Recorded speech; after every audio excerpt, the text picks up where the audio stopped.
앞서 리포트에서 전해드렸듯이 윤석열 대통령의 달라진 기조가 눈에 띕니다. 배경을 알아보겠습니다. 국민의힘 출입하는 김순철 기자와 얘기 나눠봅니다. 김 기자. 예. 어제 윤 대통령이 직속 국민통합위 만찬에 이어서 오늘 점심에 또 당 지도부하고 만났습니다. 예, 맞습니다. 오늘 오찬 사실 예정된 일정은 아니었습니다. 원래 김기현 대표는 신인 당직자들과 서울 여의도 모처에서 점심 식사를 하기로 했는데 이것을 갑자기 취소했습니다. 윤석열 대통령이 당 지도부를 이렇게 이틀 연속 만난 것은 김기현 대표 2기 체제에 힘을 실어주기 위하라는 분석이 나오고 있습니다. 최근 임명직 당직자 교체 때도 윤석열 대통령은 약간의 이견을 보인 것으로 알려졌는데 결국 신임을 한 셈입니다. 왜 이렇게 힘을 실어주려고 하고 있을까요? 예, 일단 더 큰 혼란이 오기 전에 서둘러 당내의 상황을 좀 수습해야 된다, 안정시켜야 된다는 윤석열 대통령의 판단이 깔린 것으로 보입니다. 국민의힘의 한 의원은 MBN과의 통화에서요, 대통령실 비서실 일부에서 너무 빠른 만남이 아니냐 이런 취지에 반대도 했었지만 결국 윤 대통령이 강하게 추진했던 것으로 알고 있다 이렇게 말했습니다.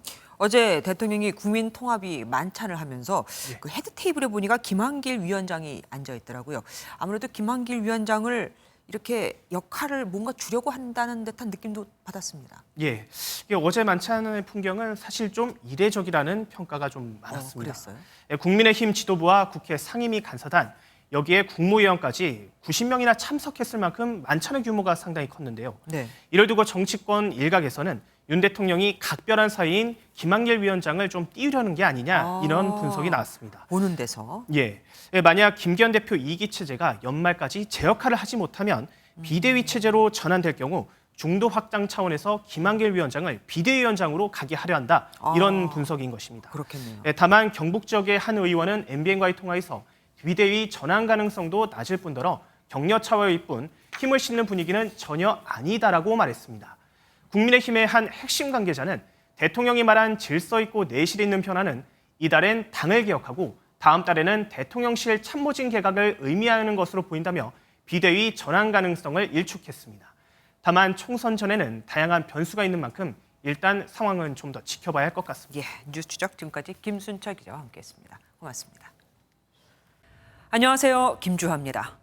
공정하고 신속한 MBN 뉴스 유튜브를 통해서도 만나보실 수 있습니다. 특히 더 많은 뉴스와 라이브를 보고 싶으시다면 오른쪽을 눌러서 구독하시면 됩니다. 어렵지 않죠?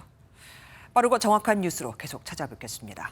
MBN 뉴스를 시청해 주신 여러분 고맙습니다.